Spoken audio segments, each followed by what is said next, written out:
हमारे पास इस क्वेश्चन में क्या दिया हुआ है, बोल रहे हैं टू चार्जेस जिनकी मैग्नीट्यूड हमारे पास दी हुई है are placed at a separation of 10 centimetre, where should be a third charge be placed such that it experiences no net force due to these charges. So जो अपने पास क्या वैल्यूज़ दी हुई है इस क्वेश्चन में जो Q1 दिया हुआ है अपने पास वो है 2 × 10⁻⁻6 कूलम। इसी तरीके से जो अपना Q2 है वो दिया हुआ है 1 × 10⁻⁻6 कूलम। सही है।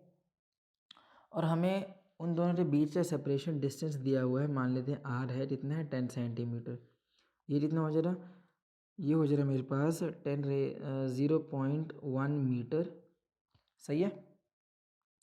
अच्छा तुम यहाँ पे कंडीशन दे रहे हो, ये दोनों ही पॉजिटिव चार्जेस हैं। अरे मैं यहाँ पे डायग्राम बनाऊँ इस क्वेश्चन के लिए तो ये कुछ ऐसे बनेगा।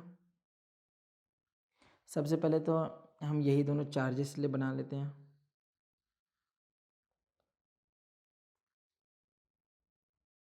सही है। अब उन्होंने हमें बोला है, अब तुम ही सोचो, अरे दोनों के ही जो साइन है वो सेम है, नेचर सेम है, भले मैग्नीट्यूड वाइज वैल्यू बराबर नहीं है, बट ये दोनों ही पॉजिटिव चार्जेस हैं। और अरे वो बोल रहे हैं हमें कि जो सिस्टम है हमारा उसके ऊपर जो थर्ड चार्ज प्लेस्ड किया है उसके ऊपर तो भी इन दोनों की वजह से तो भी फोर्स नहीं हो रहा है, नेट फोर्स ज़ीरो है। इसका मतलब ये है कि ये सिस्टम कैसा है, ये सिस्टम हमारा इक्विलिब्रियम पोजीशन में है। जब ये पोजीशन होती है ना और चार्जेस जब सेम होते हैं तो जो हमारा थर्ड चार्ज होता है वो इन दोनों के बीच में प्लेस्ड होता है। मान लेते हैं ये चार्ज का मैग्नीट्यूड है क्यों। सही है। अब यहाँ पर रीज़न भी सुनो, क्योंकि ये पॉजिटिव चार्ज है और ये भी वाला भी पॉजिटिव चार्ज ही होता है अपने पास, तो ये इसे इस तरफ रिपेल करेगा। ये कितना हो जाएगा फोर्स, ये F2 हो जाएगा। सही है। और ये भी पॉजिटिव चार्ज है, ये भी पॉजिटिव चार्ज है, तो ये इसे इस तरफ रिपेल करने वाला है। ये कितना हो जाएगा F फोर्स ड्यू टू 1। सही है। और हमें बोल रहे हैं कि ये दोनों ही फोर्सेस इस वाले चार्ज के ऊपर जो नेट फोर्स है वो ज़ीरो है। इसका मतलब ये दोनों ही फोर्सेस आपस में कैसी हैं, बराबर हैं। ये मैं बता देता हूँ, ये होता है फॉर सिमिलर चार्जेस। सही है, फॉर सिमिलर चार्जेस। और ऑपोजिट चार्ज के लिए भी होता है, पर ये फॉर सिमिलर चार्जेस हमारे पास ये कंडीशंस आती हैं।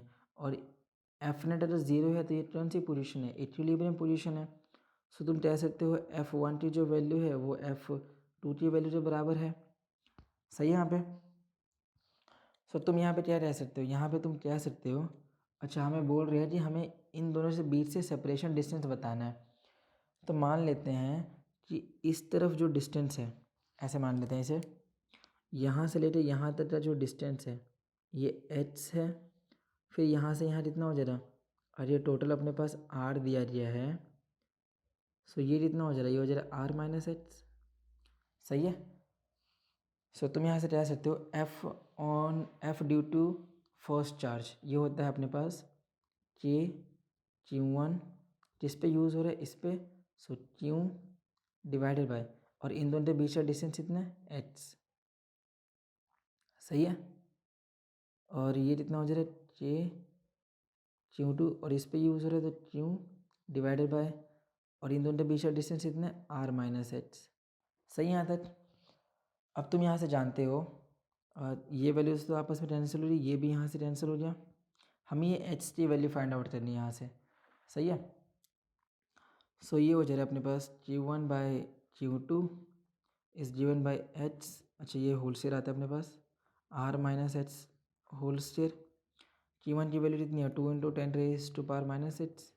ऐसे ये वाली वैल्यू अपने पास दी रही है, ये हो जाए अपने पास 0.1 - इसका होल स्क्वायर। ये टेंशन यहाँ से, फिर ये कितना आ जा रहा है, ये यहाँ पे चल रहा है तो ये हो जाएगा √2।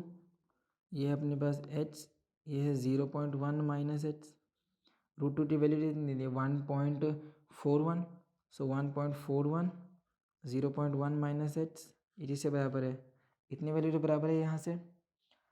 सो ये हो जाएगा अपने पास 1.41 इंटू 0.1 माइनस 1.41। बस अब तुम्हें इस वैल्यू को सॉल्व कर देना है।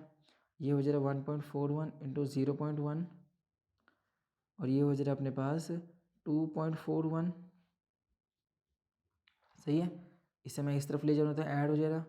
फिर जब तुम इसे सॉल्व करते हो तो तुम्हारे पास एच सी कितनी वैल्यू है, ये हो जाएगा 0.058 मीटर्स। सही है।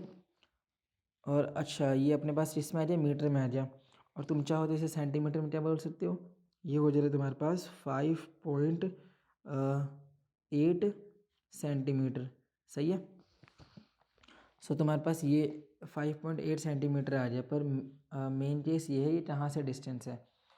अगर तुम यहाँ से देखो तो ये जितना है, ये 5.8 वैल्यू आई है सेंटीमीटर में। सही है। तो ये जो 5.8 है, और मैं सेंटीमीटर में बोलूँ तो ये कितना हो जाएगा 4.2।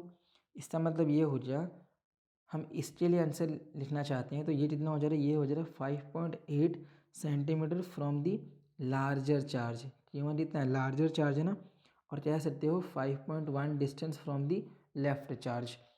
सो अपने पास ये आंसर ऐसे भी लिखा जा सकता है 5.8 centimetre from the larger charge between two charges. So यही अपने पास फाइनल आंसर भी है। इससे आसान सॉल्यूशन और कहीं नहीं।